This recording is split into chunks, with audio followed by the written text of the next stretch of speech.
Hello guys, welcome to Hasan general study channel. आज हम लोग जो साउंड चैप्टर ध्वनि चैप्टर जो पढ़ रहे थे उसका पार्ट 2 है। इसमें जितने भी कंसेप्ट है one liner related to sound उसके बारे में पढ़ेंगे। इससे पहले हम लोग स्पीड ऑफ साउंड, साउंड का डेफिनेशन ये सब पढ़ चुके हैं और उससे रिलेटेड जो भी क्वेश्चन एग्जाम में आए थे उनका डिस्कशन हो चुका है। चलिए शुरू करते हैं। आज हम लोग पढ़ेंगे रेंज ऑफ हियरिंग।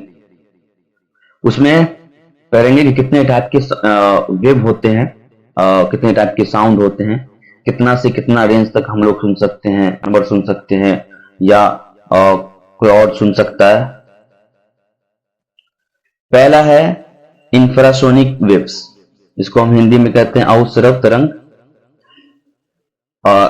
ऐसा तरंग जिनकी आवृत्ति जो है 20 हर्ट्ज से कम, जैसे भूकंप की तरंग, व्हेल, मछली, हाथी, गेंडा आदि, ये इंफ्रासोनिक तरंग सुन सकते हैं। और इंफ्रासोनिक वेव्स जो है 5 साल से कम बच्चा जिनकी आयु 5 साल से कम है वो भी सुन सकते हैं infrasonic waves. Second waves ultrasonic waves, इनकी तरंग जो है 20,000 हर्ट्ज से अधिक हो, वैसा तरंग जिसका आवृत्ति 20,000 हर्ट्ज से अधिक हो।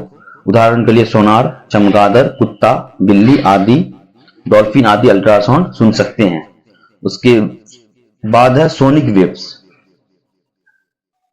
जो मानव केवल 20,000 से 20 हर्ट्ज से 20,000 हर्ट्ज तक की बीच की ध्वनियां सुन सकता है।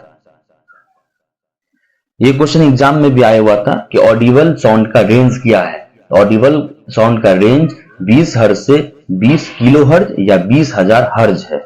ठीक है। नेक्स्ट कंसेप्ट है persistence of sound is 0.1 second, मतलब स्पष्ट प्रतिध्वनि सुनने के लिए मूल ध्वनि तथा परावर्तित ध्वनि के बीच कम से कम 0.1 सेकेंड समय का अंतराल अवश्य होनी चाहिए। ये एक फैक्ट है वन लाइनर। एक फैक्ट ये है कि to hear echo of sound minimum distance should be 17.2 metre.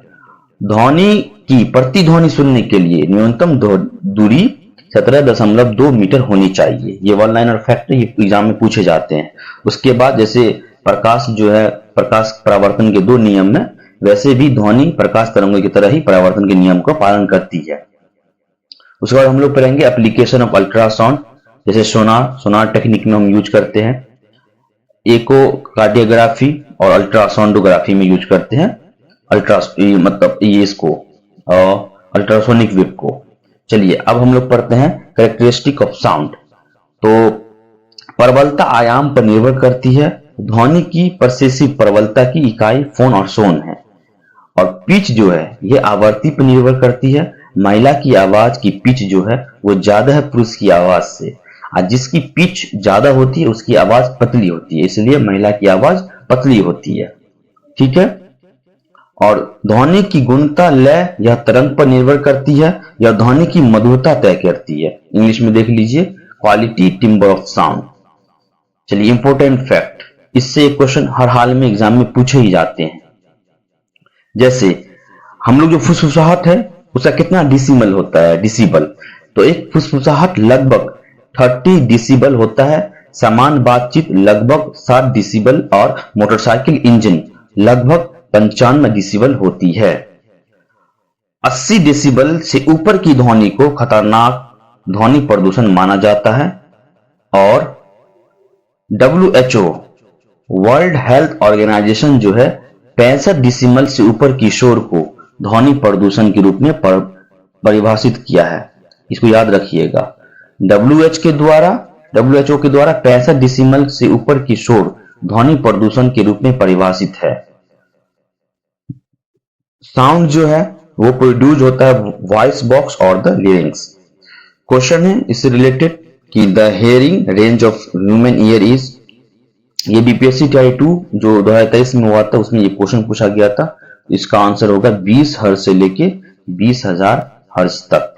Second question जो बीपीएससी के एग्जाम में ही आया था, सीडीपीओ के एग्जाम में ये क्वेश्चन आया हुआ था कि the hearing frequency of cat is. तो इसका आंसर जो ऑफिशियल आंसर की में आया हुआ था 45 हर्ट्ज से 64 हर्ट्ज किलो हर्ट्ज के बीच में फ्रीक्वेंसी होती है कैट का।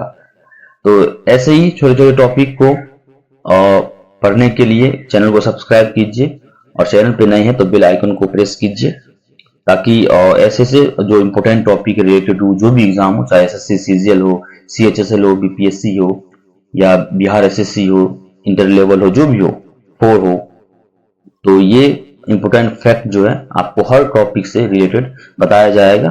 Thank you for watching, share with friends.